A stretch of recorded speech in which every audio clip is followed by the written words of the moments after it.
Hey guys, this is Zane here, back at it with another episode of watching Monster House every single day of the week with friends because I want them to. I don't even know if I've consistently gotten the single name of this podcast right throughout how many, 19 days, 20 days that I've done this? But you know what? It's okay. Everything changes every single day, and that's just how it is. We roll with the punches here. And today, I'm joined here with myself. So normally what I do if I'm doing an episode by myself is I'm just going to, talk about a very specific subject or something about the film and go through the motions about all the notes that I have based around it. But this time, I think that I'm going to do something a little bit different, and I think it's only fair with everyone else that I've interviewed out. It's discussions, but it's also at the same time sort of an interview format. So I do think that it's only fair if I interview myself, because I don't think I'm not going to have someone else trying to interview me, because that seems, I don't know, it seems a little bit weird. But if I do it myself, then that seems like it's pretty okay. So, sorry, I just need to adjust this really quick. Perfect. Okay. So I guess, start things off, I'm Zane.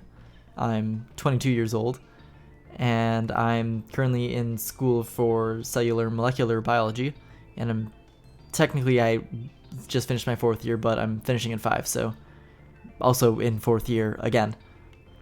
Man, it feels weird to, I should have done this on probably the first day to give you an intro as to who I am, but I mean, there's no better time than now. If I'm gonna have probably people most likely lined up until the end of this, I'll get a little bit of a time for myself, and this will be weirdly okay and planned out in comparison to maybe some of my more rambly type things.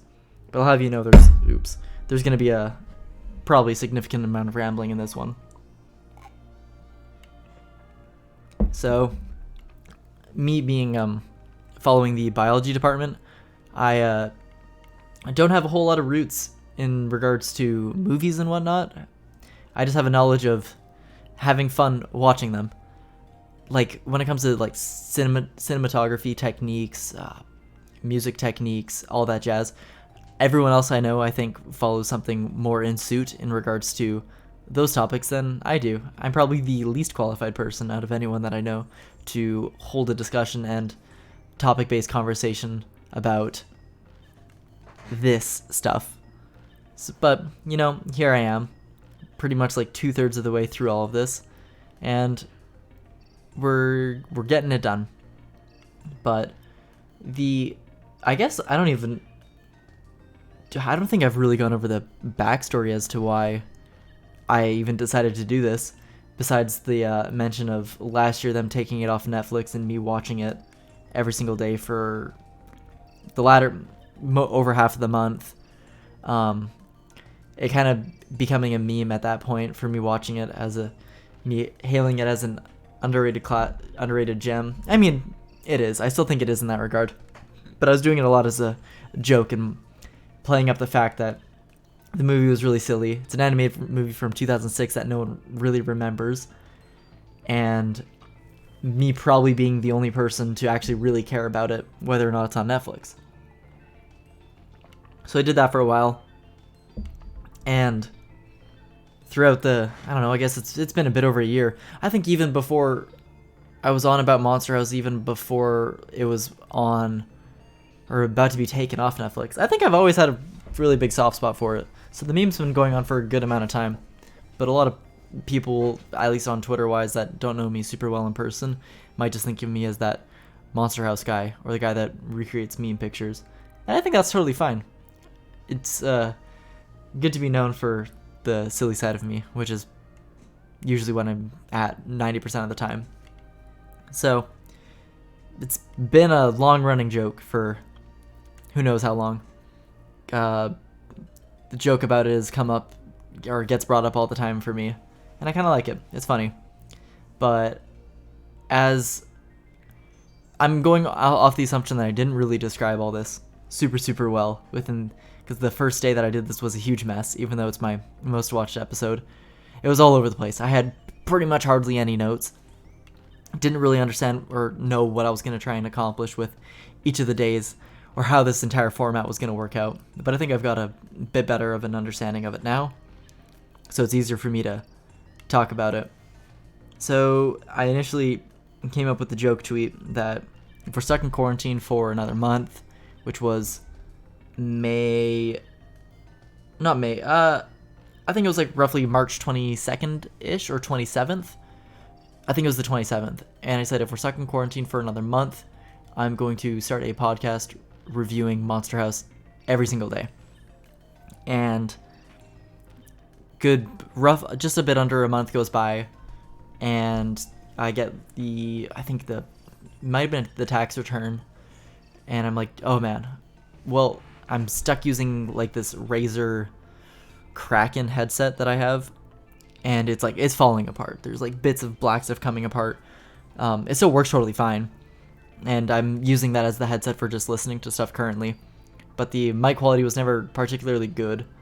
And after having to work from home for some school stuff and presentations having to be done through audio recording, I'm like, oh, do you know what? My mic is pretty okay. I've got a headset, whatever. I've never had issues with the quality. So I did some recordings for that and realized that the mic quality was not particularly good. And I wasn't about to back out of this high stakes meme that I set up. So I knew that, well, if I'm really going to do this, get this finished, I'm going to need to step it up a bit. So that came in the mail, and I'm like, okay, maybe I'll look into some better mics. So I did a bit of research.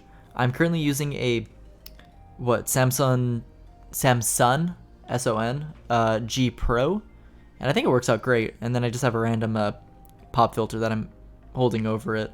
I've seen some people's setups where they have two pop filters and a small one in front of the bigger one. I don't really know if that makes a huge difference, but I mean, maybe it does since I'm doing strictly audio-based work. I don't know. I'm not super picky about it though, and I think that everything comes out pretty okay. But so I picked that up. I'm like, all right, I'll set this up. I started looking into some streaming stuff. And for a lot of prior knowledge, I don't actually listen to much of any podcasts, like, period.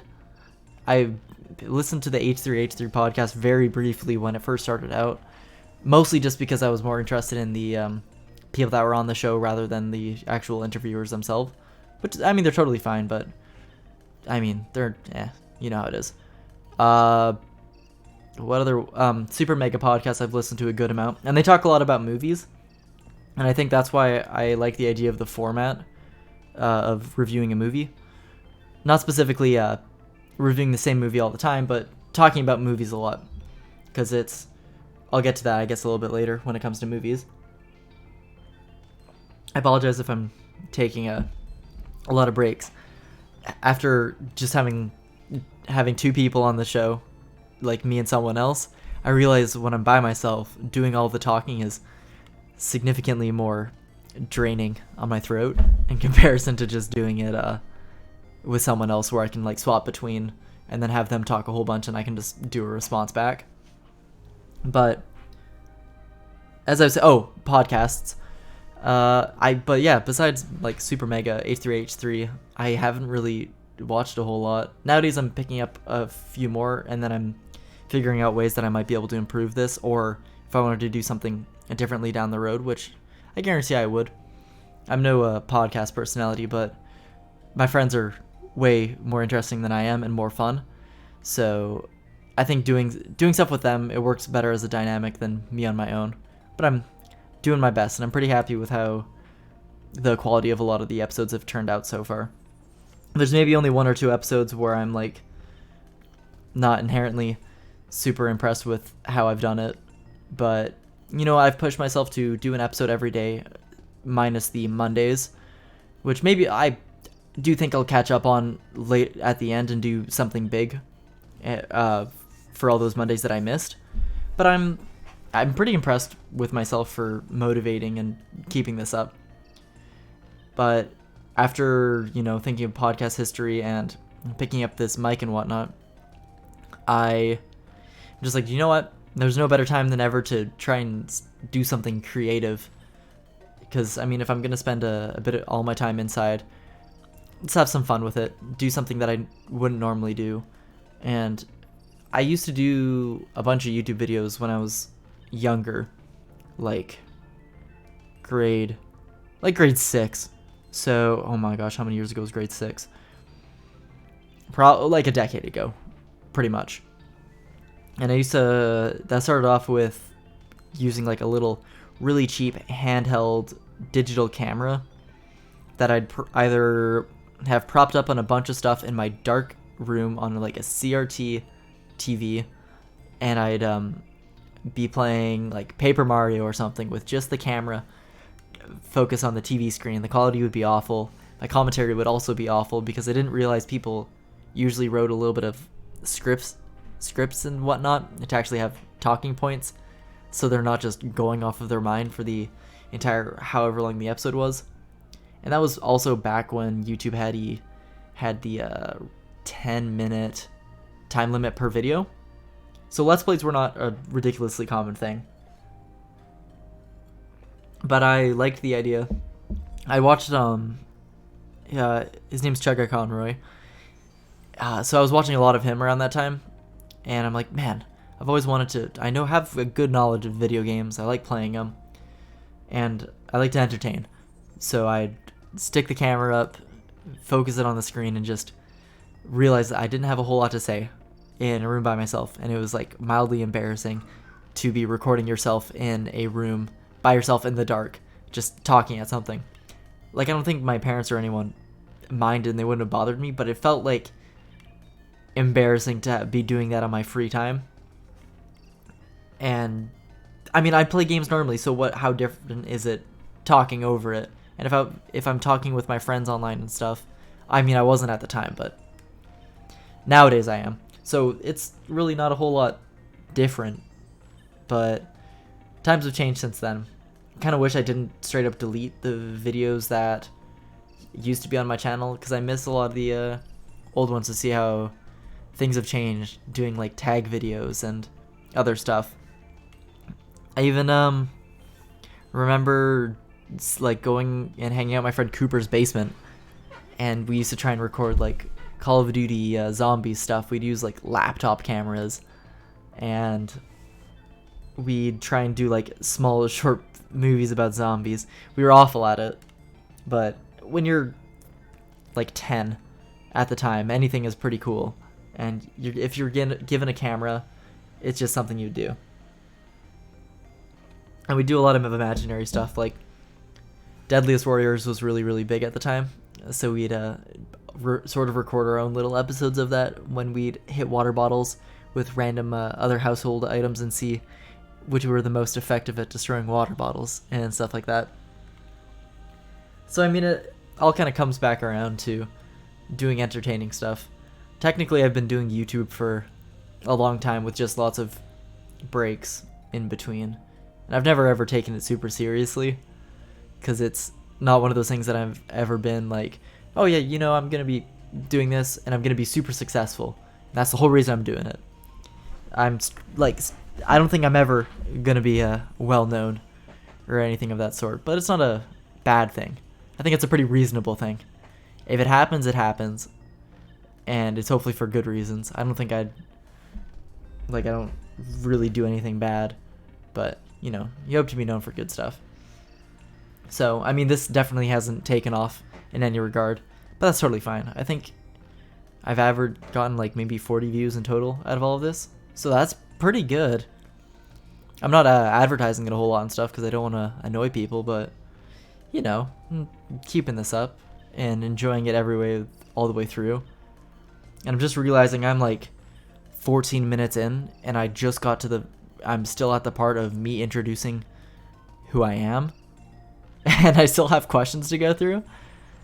So I'm gonna get to them, but I guess it's just, as I mentioned before, I'm like, man, I'm not gonna ramble. I've got stuff to talk about, or these things and notes, and here I am, pretty much taking up half the time just going off.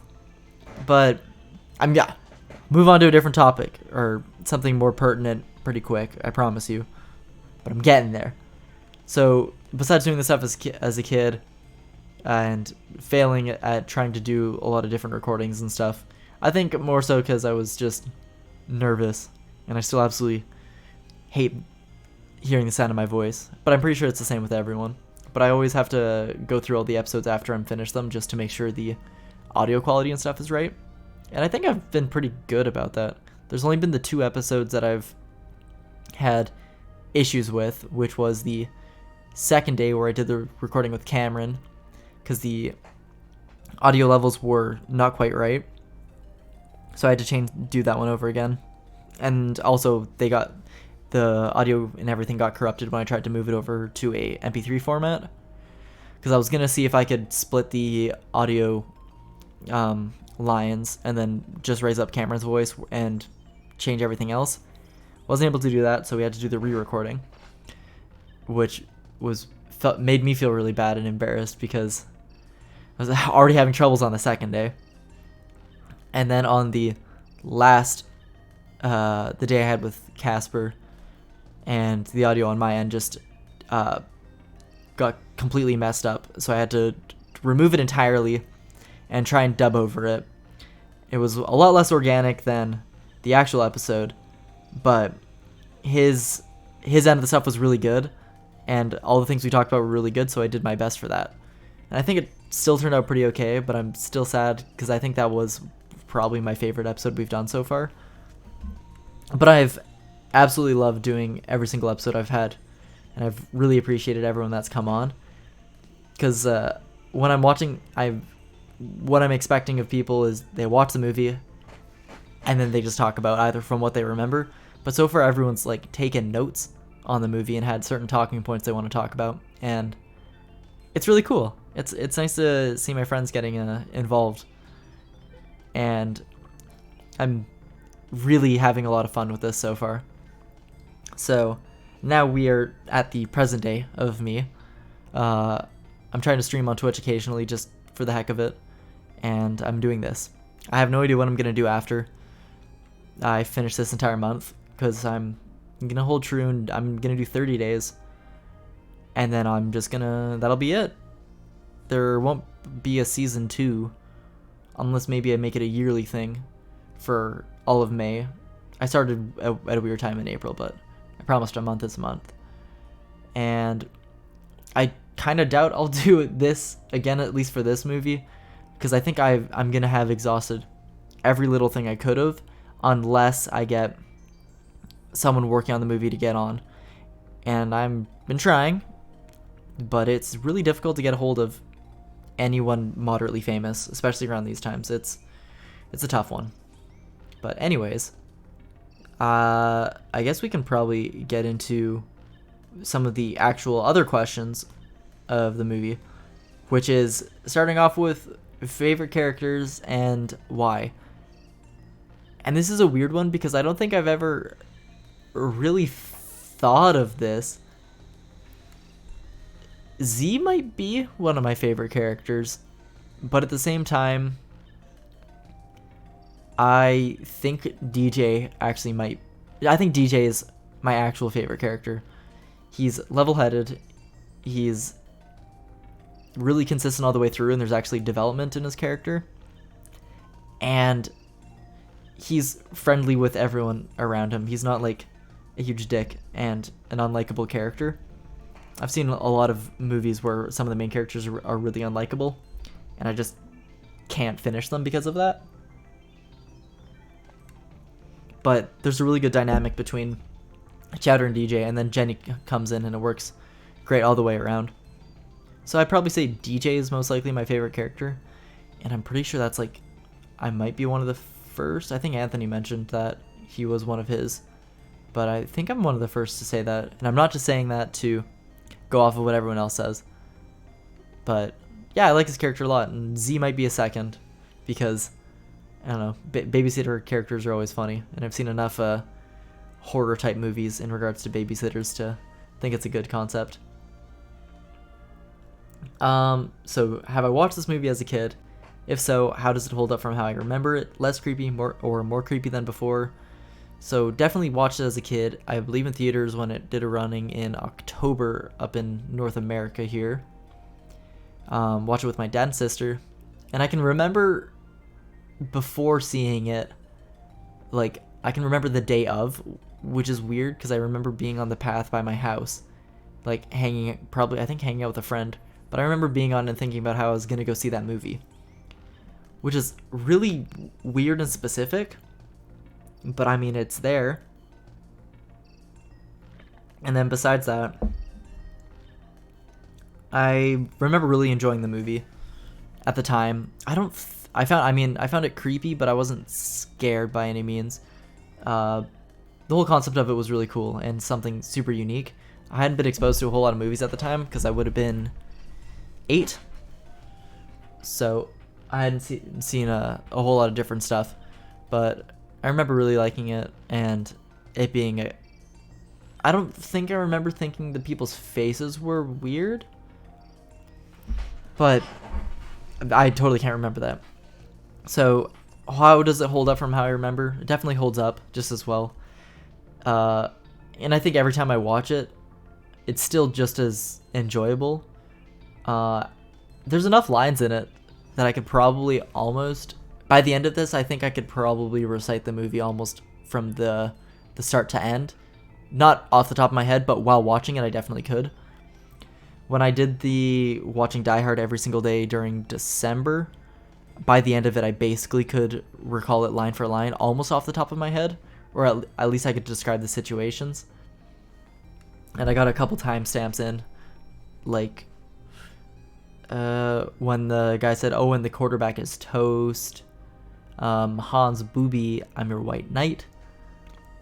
And those were two that stuck out the most, and I looked for the timing of them every single time I watched them, because I'd usually be in Discord with my friends and I just say out the line when it happened, keep note of when.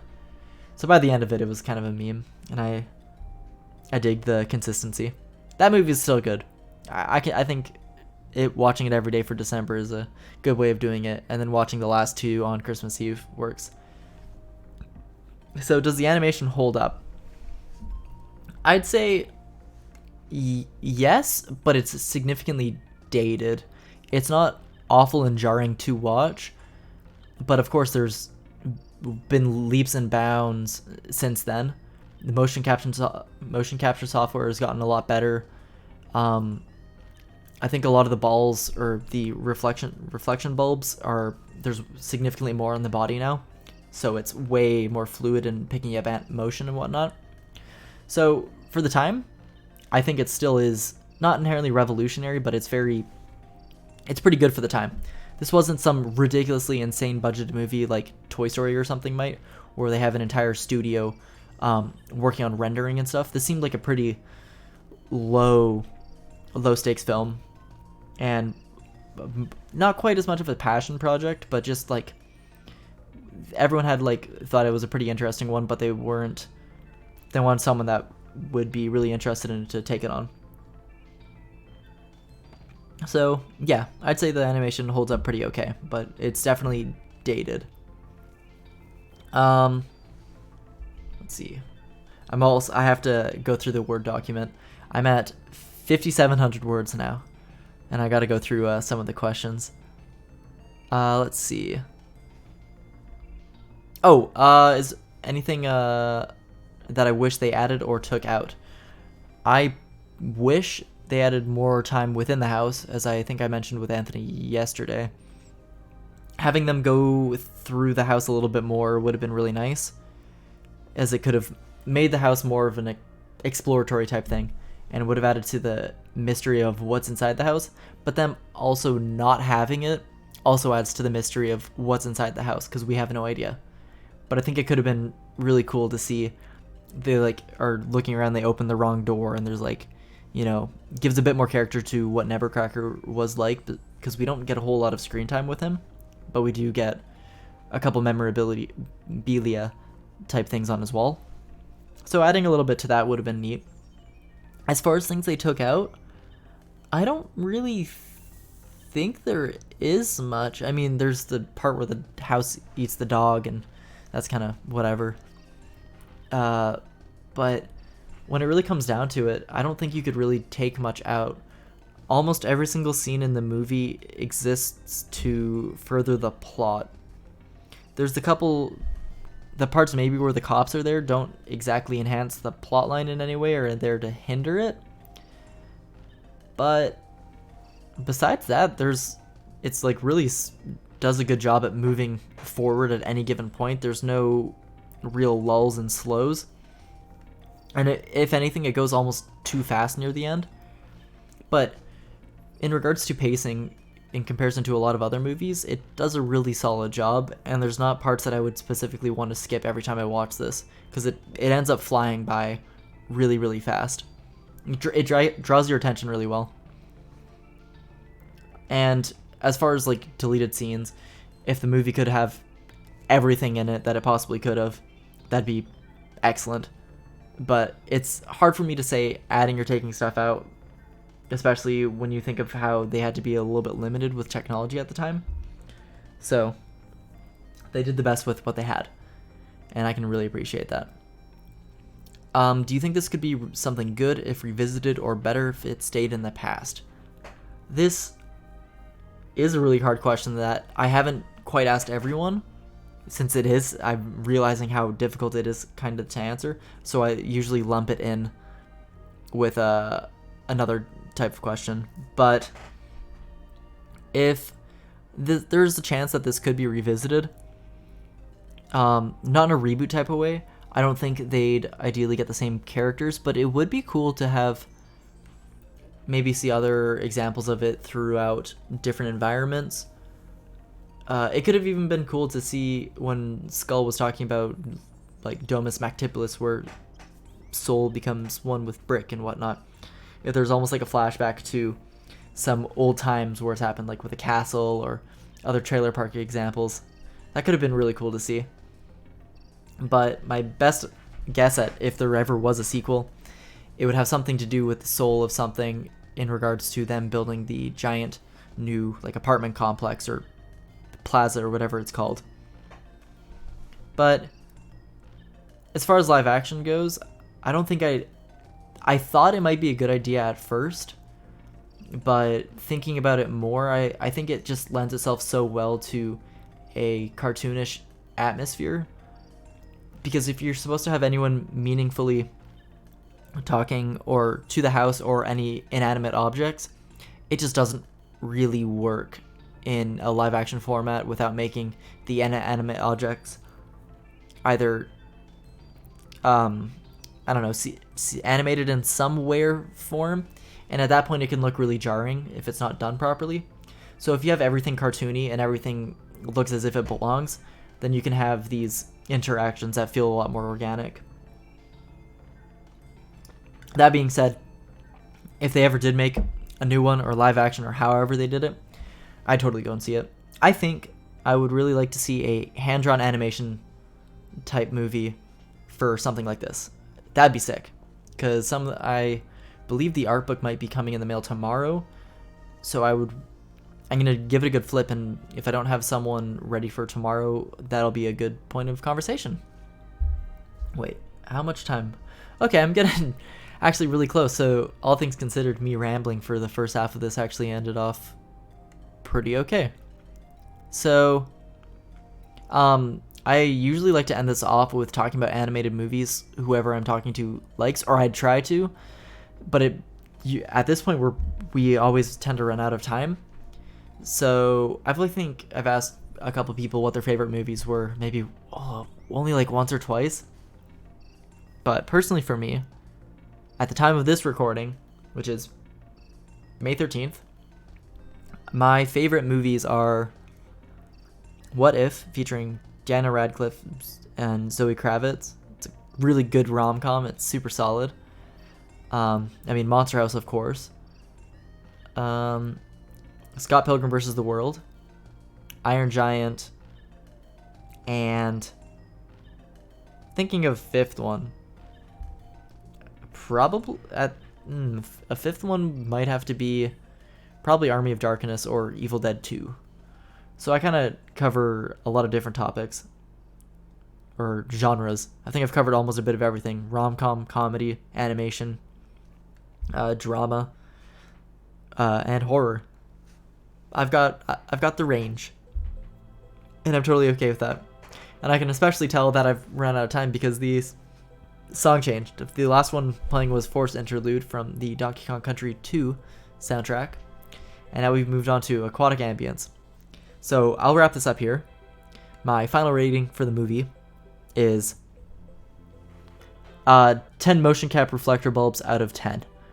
It's staying as a perfect movie, and I think if we took the average of everyone's, I think the movie ends up being probably like an 8, I think. With all the 10s and the 6s and 7s, I'd say it's probably about an 8. So this has been Zane with this really long, rambly episode that I hope turns out okay. And I guess I'll see you guys for tomorrow's episode. Have a good one. Stay safe.